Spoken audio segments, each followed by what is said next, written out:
తిరుమల వెంకటేశ్వర స్వామి ఆలయం ఉగాది శోభ సంతరించుకుంది.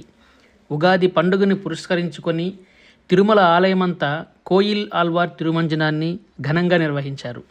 సంవత్సరానికి 4 సార్లు జరిగే ఈ కోయిల్ ఆల్వార్ తిరుమంజన కార్యక్రమాలు ఈ సంవత్సరం చాలా రంగరంగ వైభవంగా అద్భుతంగా జరిగాయి. ఉగాది, ఆనివార ఆస్థానం, శ్రీవారి బ్రహ్మోత్సవాలు మరియు వైకుంఠ ఏకాదశి పర్వదినాన ముందుగా వచ్చే మంగళవారం నాడు ఈ కోయిల్ ఆల్వార్ తిరుమంజనాన్ని ఘనంగా చేస్తారు. దీనిలో భాగంగా భక్తి శ్రద్ధలతో, కఠిన నియమాలతో ఆలయమంతా సుగంధ ద్రవ్యాలతో శుభ్రం చేశారు.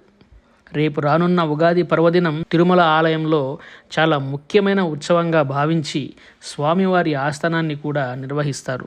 మనం ఇప్పుడు చూస్తున్న విజువల్స్ తిరుమల వెంకటేశ్వర స్వామి గర్భాలయంలో తిరుమంజనం జరుగుతున్న కార్యక్రమాలు అయితే మనం వీక్షిస్తున్నాము.